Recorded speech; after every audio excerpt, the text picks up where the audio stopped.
तो ये हम लोग ट्रिगोनोमेट्री का फर्स्ट क्वेश्चन देखेंगे। इसमें क्या रहेगा कि ऊपर भी दिया रहेगा डिग्री और नीचे भी डिग्री दिया रहेगा, ठीक है। तो इसका रूल एक बता दे रहे हैं, जब भी ऐसा क्वेश्चन है अगर सिंगल रहे और एग्जाम में रहे तो आप क्या कीजिएगा कि नीचे ऊपर आपका जोड़ के देख लेते हैं, ठीक है। नीचे आपका कितना है 53 और ऊपर कितना है 60 है। तो अगर जोड़ने से मेरा 90 अगर आ गया तो उसका आंसर हो जाएगा, सॉल्व करने की जरूरत नहीं है। क्या बोले कि जो नीचे टर्म दिया रहेगा और जो ऊपर टर्म दिया रहेगा अगर दोनों को जोड़ने से अगर कितना आ गया, अगर 90 आ गया तो उसका वैल्यू हो जाएगा 1, यानी सॉल्व करने की जरूरत नहीं है। क्यों ऐसा होता है देख लीजिए आप। मान लीजिए यहाँ पे क्या दिया हुआ है, मेरा कितना है आपका जो क्वेश्चन दिया हुआ है, साइन कितना है आपका 37 है, 90 ठीक है। तो 90 माइनस हम लोग 53 लिख सकते हैं कि नहीं लिख सकते हैं। एक को चेंज कर दिए इसमें, तो देखिए 90 में से 53 जाएगा तो कितना आ जाएगा 37। तो आपको पता है कि sin 90 माइनस थीटा भी बता चुके हैं, cos थीटा होता है कि नहीं, यानी cos 53 डिग्री हो गया। अब भाई नीचे कितना हो गया, cos क्या हो गया 53। अब यहाँ से ये और ये क्या हो गया कट गया, तो कितना आ गया 1। और ये भी ध्यान रखना है कि 1 कब होगा, जब नीचे sin है और sin का उल्टा क्या होता है आपका cos बाई एंगल के, है कि नहीं, p बाई h वाला नहीं। फिर tan का उल्टा क्या होगा cot, और sec का उल्टा क्या हो जाएगा cosec होगा। उसके अनुसार हम लोग देखेंगे, अगर ऐसा मेरा 90 आ रहा है तो उसका वैल्यू कितना ले लीजिएगा 1 ले लीजिएगा। आप समझ गए, समझ गए। अब देखिए एक और क्वेश्चन है आपका कि मान लीजिए कि sin 30 डिग्री का वैल्यू तो जानते होंगे, जानते हैं, sin 60 का जानते होंगे, sec 30 का, यानी 0 से 90 तक आप आराम से जानते हैं, उसमें कोई दिक्कत नहीं है। लेकिन दिक्कत कब आएगा, जब 180 से ज्यादा रहेगा, 360 से ज्यादा रहेगा। मान लीजिए आपसे बोल दिया कि 475 डिग्री का वैल्यू कितना होगा, sin 475 डिग्री का मान क्या होगा आपका, है कि नहीं। तो आपको बता चुके हैं कि जब भी मेरा अगर 360 से अगर ज्यादा रहेगा तो हम लोग किससे भाग देते हैं 360 से भाग देते हैं। अगर 180 से ज्यादा रहेगा तो किससे डिवाइड करेंगे 180 से, और 90 से ज्यादा होगा तो 90 से। क्योंकि हम लोग 0 से 90 तक का ही वैल्यू जानते हैं ना, तो जिससे ज्यादा होगा उससे हम लोग डिवाइड करेंगे, ठीक है। तो स्टार्ट करते हैं। पहला जो कितना दिया है आपका, पहला जो क्वेश्चन है वो कितना है sin 120 डिग्री। तो sin 120 डिग्री किसके किसके बीच में आएगा, तो ये देखना होगा हमको। तो देखिए sin जो 120 है, तो सबसे पहले यहाँ लिख लीजिए ये कितना डिग्री होता है 0, ये कितना हो जाएगा ये 90, और ये कितना हो गया आपका 180, और ये कितना हो गया 270, और ये कितना हो जाएगा 300, क्या हो जाएगा 60 हो जाएगा कि नहीं। अब आप ही सोच के देखिए 120 डिग्री जो है किसके किसके बीच में आ रहा है, कौन सा के बीच में, कौन सा क्वाड्रेंट, क्योंकि ये क्वाड्रेंट फर्स्ट हो गया, ये सेकंड हो गया, ये क्या हो गया थर्ड हो गया, और ये क्या हो गया इस क्वाड्रेंट में आ रहा है 120 आ रहा है ना इसमें। तो मेरा 90 से आगे है, तो हम लोग क्या लिख सकते हैं, तो लिख नहीं सकते हैं कि sin 90 या प्लस कितना 90 प्लस कितना लिख सकते हैं 30 लिख सकते हैं कि नहीं।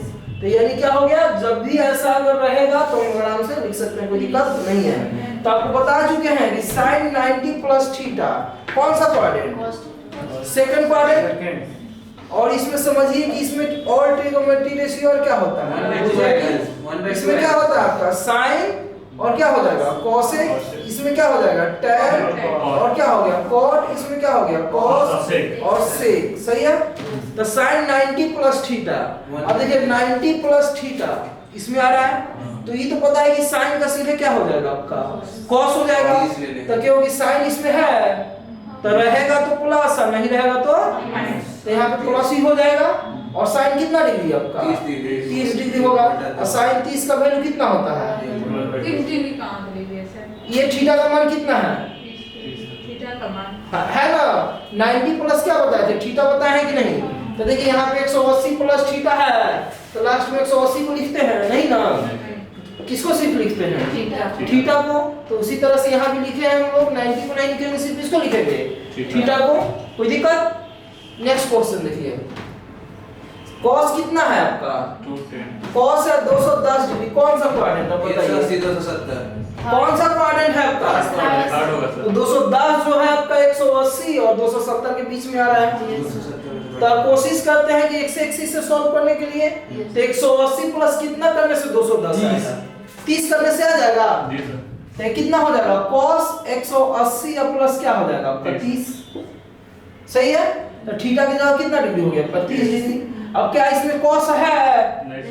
नहीं है तो क्या हो जाएगा? Minus sir. बता चुके हैं तो कितना हो जाएगा? माइनस cos कितना डिग्री? 30 डिग्री। x एक्सिस पे कभी भी ट्रिगोनोमेट्री रेशियो चेंज नहीं होगा आपका। और cos 30 का मान कितना हो जाता है? cos 30 का मान कितना हो जाएगा?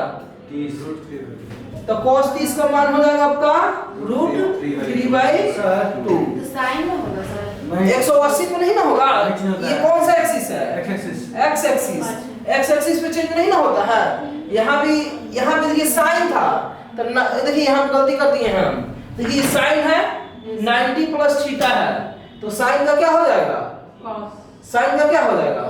cos हो जाएगा। चेंज हो जाता है ना। अरे 90 पे मेरा क्या हो जाता है? चेंज हो जाता है। आप ध्यान नहीं दिए। अब फिर आपका इससे कितना हो जाएगा आपका? ये cos कितना डिग्री हो गया आपका? 30 डिग्री। तो cos 30 का वैल्यू कितना होता है आपका? √3 पे क्या हो जाता है? 2 हो जाता है। समझ गए? और ये कौन सा एक्सिस है? ये है आपका x एक्सिस। x एक्सिस पे कभी भी चेंज होगा? नहीं होगा। आगे बढ़िए तीसरा नंबर। तीसरा नंबर क्या दिया हुआ है आपका? 570 tan 570। अब बताइए 360 से तो ज्यादा आ गया। तब यहाँ से सीख जाइए। पहले हम लोग 360 से इसको क्या करते हैं? डिवाइड करते हैं। तो कितना हो जाएगा? 570 कितना बार में दें? एक बार। एक बार में। 2 बार में कितना हो जाएगा? 720 हो जाएगा। तो एक ही बार में देते हैं। एक बार में देंगे 360 कितना हो जाएगा? 0 कितना हो गया जी? 1 कितना हो जाएगा? 210 आ गया। तो रहने देते हैं। तो कितना हो जाएगा यहाँ से? देखिए आपका अब इसका लिखने का रूल क्या है पहले ये समझिए आपका। ये कौन सा क्वाड्रेंट हो गया? फर्स्ट। ये हो क्वाड्रेंट नहीं, ये फर्स्ट पोजीशन, ये सेकंड, ये थर्ड और ये क्या होता है आपका? फोर्थ। तो देखिए बचपन में आपको पढ़े होंगे कि जो बीच वाला होता है सेकंड बराबर क्या होता है? फर्स्ट इंटू थर्ड प्लस क्या होता है? 4। ये रूल पढ़े होंगे बचपन में। अब देखिए सेकंड का वैल्यू कितना होता है? 570। फर्स्ट का वैल्यू कितना है? 360। 360 इंटू 3 का वैल्यू कितना हो जाएगा जी? 3 का वैल्यू कितना हो गया आपका? 1 और प्लस 210 क्योंकि 4 नंबर लिखना है ना। तो आप देखिए हमको 570 की जगह कैसे लिखना है? देखिए 360 प्लस 210। सर यहाँ पर कैसे लिखें?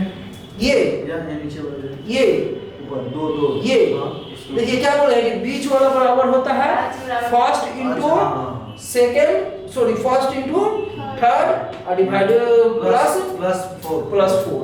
कि पूरा गुना करके यहाँ देखिए पूरा गुना करके अगर सॉल्व करके लिखिएगा तो कितना आ जाएगा? 570 आ जाएगा। बढ़े आगे तो कितना हो जाएगा आपका? tan 360 इंटू 1 प्लस क्या हो जाएगा? 210। अब आप ही बोलिए 210 जो है यहाँ देखिए मेरे तरफ 360 में तो कोई दिक्कत नहीं है। 210 जो है किसके किसके बीच आ रहा है? किसके किसके बीच आ रहा है? 80 270 के बीच 180 और 270 के बीच। 60%। तो 180 प्लस लिखेंगे कि नहीं? तो कितना हो जाएगा यहाँ से आपका?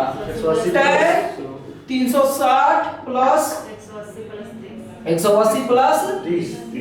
अब देखिए यहाँ से मेरे तरफ ध्यान दीजिए। आपका नहीं समझिएगा तो कभी नहीं समझ पाइएगा आपका। ठीक है। अब यहाँ से जो क्वेश्चन है tan 360 तो 360 कहाँ पहुंचे? यहाँ। फिर कितना दूर जाना है? 180। तो 360 से फिर कहाँ गए? फिर 180 से कितना जाना है? 30 जाना है। तो कौन सा क्वाड्रेंट? अब कौन से एक्सिस से आगे बढ़ रहे हैं? एक्स एक्सिस से ना। तो एक्स एक्सिस से अगर आगे बढ़ रहे हैं तो मेरा वैल्यू आपका क्या होगा? आप ही बोलिए। एक्स एक्सिस से जब हम आगे बढ़ रहे हैं तो मेरा क्या ये ट्रिगोनोमेट्री रेशियो चेंज होगा? ट्रिगोनोमेट्री रेशियो चेंज होगा? बोले हैं कि एक्स एक्सिस पे मेरा चेंज नहीं ना होता है। तो अगर यहाँ tan है तो मेरा क्या रहेगा आपका? tan ही रहेगा ना। tan तो कितना हो जाएगा आपका? tan कितना डिग्री हो जाएगा आपका? tan 30 डिग्री हो जाएगा कि नहीं आपका? tan 30 डिग्री हो जाएगा। तो यहाँ से देखिए tan 30 का मान कितना हो जाएगा आपका? tan 30 का मान हो जाएगा 1/√3। एक बार और समझा दे रहा है, ठीक है? देखिए यहाँ से अगर tan 360 है इंटू 1 और प्लस क्या है आपका 210 डिग्री है, तो 360 तक तो यहाँ तक चल गए, फिर 210 जाना है, तो 210 जाना है तो आप ही सोचिए 180 से आगे जाएंगे और 270 से पीछे, यानी कौन सा क्वाड्रेंट में होगा? कौन सा क्वाड्रेंट? थर्ड क्वाड्रेंट में होगा कि नहीं? तो थर्ड क्वाड्रेंट में जाने के लिए 180 पार करना पड़ेगा ना, तो 180 प्लस क्या लिख दिए 30, तो जोड़ेंगे तो 210 आ जाएगा। तो 180 पार करके जा रहे हैं, यानी कौन सा एक्सिस को पार कर रहे हैं? अभी जस्ट एक्स एक्सिस को पार कर रहे हैं, तो एक्स एक्सिस में कोई चेंजिंग होगा नहीं। और ऐसे भी आपका ये थर्ड क्वाड्रेंट में tan रखता है ना, तो क्या हो जाएगा प्लस थीटा लास्ट छोटा वाला लिखते हैं, तो tan कितना डिग्री 30 का वैल्यू कितना होता है 1/√3। समझ में आया? अच्छा से समझे कि नहीं? तो अगर 360 से भी अगर ज्यादा रहेगा तो आप इजी वे सॉल्व कर सकते हैं कि नहीं? मान लेते हैं यही वाला साइन कितना है, तो लास्ट क्वेश्चन एक और बताएंगे इस तरह से। 25 कितना नंबर आपका है? 1125 है आपका, यानी क्वेश्चन नंबर हमको देखना है 8 नंबर। साइन 1100 कितना है 1125 डिग्री है, तो आपको पता है कि 360 से मेरा क्या है ज्यादा है, तो जब भी 360 से ज्यादा रहेगा तो इसको हम लोग क्या करेंगे आपका डिवाइड करेंगे 360 से, तो 360 से जो भाग दीजिएगा कितना बार में दे बोलिए? 2 बार में, 3 बार में देते हैं, ठीक है? तो 3 बार में देंगे तो कितना हो जाएगा आपका 1080 आ जाएगा, कोई दिक्कत नहीं ना है? ठीक है सर। तो कितना आ जाएगा? ये हो गया 5, ये 12 आ गया ना जी, तो 8 कितना हो जाएगा कितना डिग्री? तो रूल तो पता है, ये होता है फर्स्ट, ये होता है सेकंड, ये होता है थर्ड, और ये क्या होता है फोर्थ। तो बोले थे 2 बराबर क्या हो जाएगा 2 बराबर कितना 1:3 और प्लस क्या हो जाएगा 4। सही जा रहा है ना? जी सर। तो सेकंड कितना दिया हुआ है 1125 डिग्री, अब बराबर कितना हो जाएगा 1:3, तो 1 का वैल्यू कितना है 360 इस टू कितना 3 3 के जगह पे 3 है और प्लस कितना हो जाएगा 45 डिग्री, तो यहाँ लिख दे तो कितना हो जाएगा आपका साइन बोलिए 360 इंटू 3 और प्लस कितना 45 डिग्री। कह रहा है ना आपसे कि 360 को कितना चक्कर मारना है 3 चक्कर, तो 360 को 3 चक्कर मारिएगा तो 360 पे ना पहुंचिएगा, और कितना आगे जाना है उससे 45। तो अगर 360 से 45 आगे जाइएगा तो कौन सा क्वाड्रेंट? फर्स्ट क्वाड्रेंट है, कौन से एक्सिस के आगे जा रहे हैं एक्स एक्सिस से, तो ट्रिग्नोमेट्री रेशियो चेंज होगा नहीं होगा, यानी अगर साइन है तो क्या रह जाएगा साइन ही रहेगा, यानी साइन कितना डिग्री 45 हो गया कि नहीं? 45 का वैल्यू कितना होता है 1/√2, और ये क्या हो गया आपका आंसर हो गया कि नहीं? तो इस तरह से क्लियर हो गया कि नहीं? यानी अब बड़ा से बड़ा वैल्यू भी आपको देगा तो बना दीजिएगा, बन जाएगा कि नहीं? हाँ या ना? समझ गया ना? चलिए तुरंत